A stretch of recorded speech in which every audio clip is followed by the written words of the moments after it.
Terima kasih Anda masih bersama kami. Bagi Anda yang baru saja bergabung, kami hadirkan kembali 3 berita utama hari ini.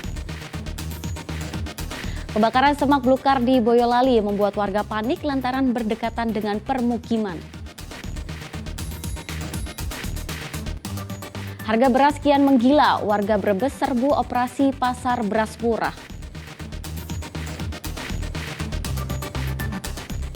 6 santriwati di sebuah pondok pesantren di Karanganyar diduga dicabuli pengasuh ponpes.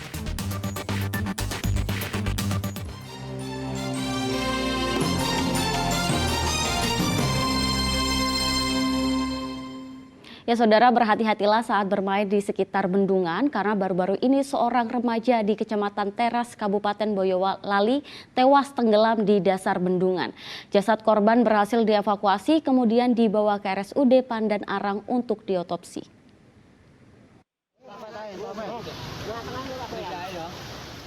Seperti inilah proses evakuasi jasad seorang remaja yang masih duduk di bangku sekolah menengah pertama tenggelam di bendungan Sungai Tikung. Korban bernama Wahyu Febrianto tewas terpeleset dan tercebur ke bendungan saat bermain dengan teman-temannya. Peristiwa ini terjadi sekitar pukul 4 sore. Korban yang saat itu tenggelam sebelumnya sempat ditolong oleh rekannya. Namun sayang rekan korban tak kuat mengangkat tubuh korban sehingga korban tenggelam sedalam 4 meter. Itu saat berjalan di pinggir dam, korban terpeleset dan jatuh ke kedungan. Kemudian temannya berusaha meraih, sebenarnya bisa ditangkap, cuman temannya tidak kuat. Akhirnya temannya mencari pertolongan dari warga yang berada di sekitar situ, bisa diangkat dan warga berusaha memberikan pertolongan pertama. Tapi ternyata korban tidak bisa diselamatkan. Usai dievakuasi, jasad korban kemudian dibawa ke RSUD Pandan Arang, Boyolali untuk diautopsi. Yulianto melaporkan dari Boyolali.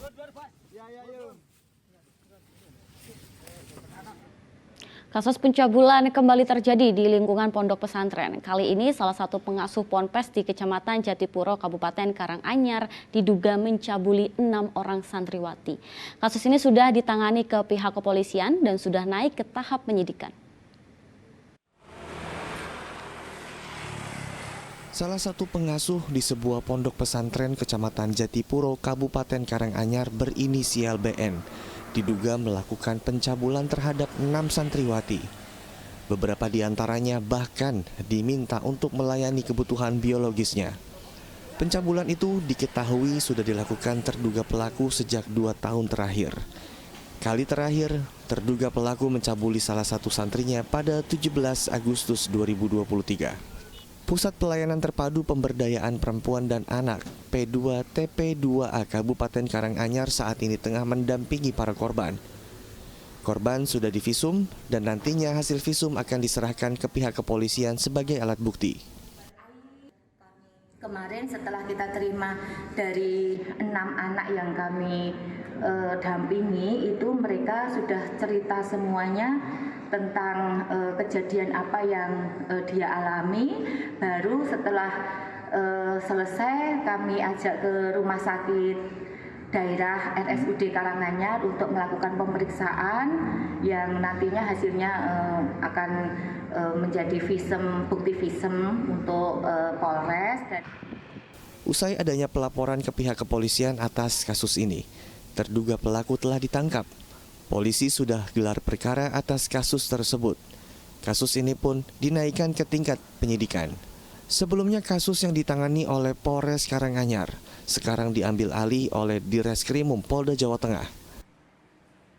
Sudah ditangani pihak Polres, kemudian diambil alih ke Polda untuk ditindaklanjuti. Dan tadi sudah dilakukan gelar dan proses apapun hasilnya adalah kasusnya dinaikkan menjadi dari penyelidikan menjadi penyidikan. Pihak P2TP2A akan membantu menghilangkan trauma para korban. Mereka akan berkomunikasi dengan psikolog dan melakukan visit ke Ponpes. Sedang terduga pelaku kini masih diperiksa di Polda Jawa Tengah. Heri Prasetyo melaporkan dari Karanganyar. Seorang pria ditemukan tewas tersangkut di atas pohon saat memetik jengkol di Magelang Rabu sore. Proses evakuasi berlangsung menegangkan saat menurunkan jasad korban menggunakan tali.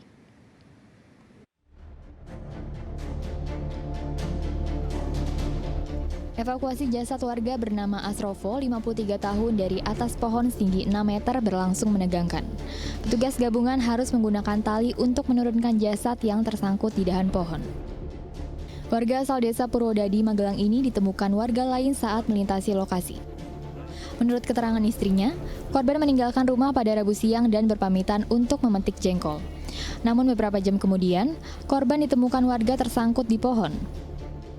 Petugas yang memeriksa kondisi memastikan korban dalam kondisi meninggal dunia saat tersangkut di pohon.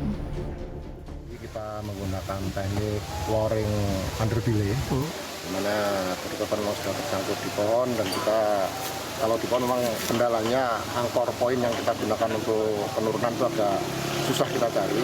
Jadi kita memakan waktu kurang lebih 30 menit untuk penurunannya. Itu pohon apa Bang? Itu Bang? Tadi korban tersangkut di pohon jengkol. Setinggi berapa Bang? Kurang lebih tingginya ada sekitar 5-6 meter.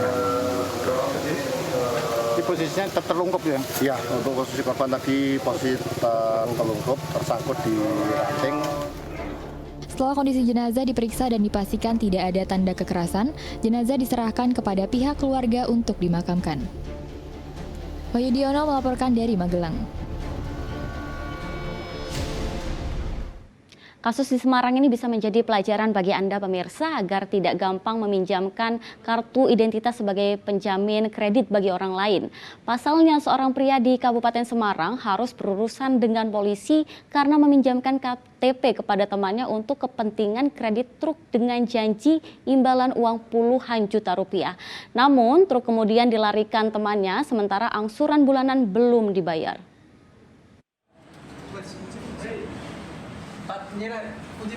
Maksud hati bisa mendapatkan imbalan sebesar 50 juta rupiah dengan meminjamkan KTP kepada temannya. NK malah berurusan dengan polisi. NK dimintai pertanggungjawaban karena KTP-nya digunakan temannya sebagai jaminan kredit truk di daerah Tengaran. Namun cicilan belum selesai, temannya bernama Anto malah membawa kabur truk. Sejak kredit truk itu, NK sebenarnya telah mendapat imbalan sebesar 47 juta rupiah. Sejak itu pula, ia tidak mengetahui keberadaan truk karena langsung diserahkan kepada temannya bernama Anto. Kredit truk atas nama NK diajukan bulan April tahun 2023. Tersangka Anto yang kini buron baru membayar angsuran 1 kali. Mas, itu berarti orang lain yang menyuruh dia atas nama. Kok mau Mas? Diiming-imingi uang Mas? Diiming-imingi lah, katanya tidak bisa dipidanakan kok Pak. Kamu dikasih uang berapa Mas? 50. 50 juta? Ngomongnya 50, ini dikasih 47 juta. 47 juta? Iya. Berarti itu biaya Mas, biaya untuk pinjam nama aja itu, ya. 47 juta itu. Yang pinjam siapa itu Mas? Mas Anto? Yang bersangkutan mengambil 1 unit truk di Zirang Isuzu KPR baru, setelah itu digelapkan dengan angsuran baru 1 kali. Kalau uang mukanya berapa Dan? Dia? Dengan uang muka 50 juta. 50 juta. Atas nama tersangka. Polisi menjerat tersangka dengan pasal 35 dan 36 Undang-Undang RI nomor 42 tahun 1999 tentang jaminan fidusia atau pengalihan hak kepemilikan suatu benda atas dasar kepercayaan dengan ketentuan benda yang hak kepemilikannya dialihkan tetap dalam kuasa pemilik benda. Yulianto melaporkan dari Kabupaten Semarang.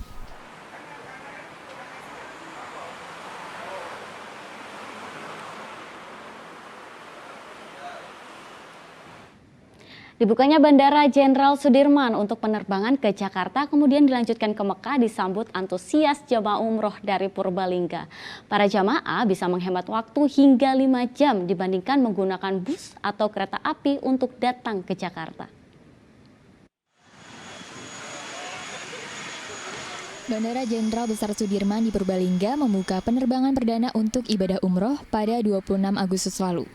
Sebanyak 45 jemaah yang berangkat telah pulang kembali dari ibadah umroh, yakni dari Mekah ke Bandara Soekarno-Hatta dan pulang ke Purbalingga. Sebelum penerbangan ini dibuka, para jemaah menggunakan transportasi bus dan kereta api untuk menuju Bandara Jakarta atau Solo. Dengan pembukaan layanan penerbangan umroh di Bandara Jenderal Besar Sudirman ini, jemaah bisa lebih menghemat waktu 4 hingga 5 jam menuju Jakarta. Adanya jadwal penerbangan ini disambut antusias oleh jemaah umroh.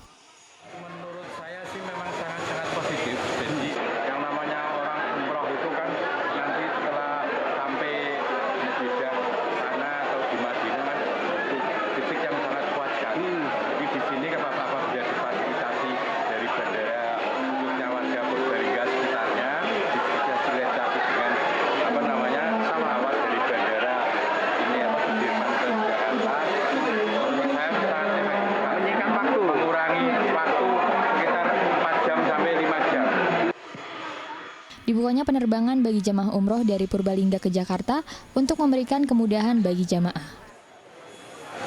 Alhamdulillah, saya sebagai bupati merasakan sendiri ini ya, melaksanakan perjalanan ibadah umroh dari Bandara Jenderal Besar Sudirman yang ternyata luar biasa cepat. Jadi saya menghimbau kepada seluruh masyarakat Purbalingga dan umumnya masyarakat Banyumas Raya untuk melaksanakan kegiatan ibadah umroh via Bandara Jenderal Besar Sudirman.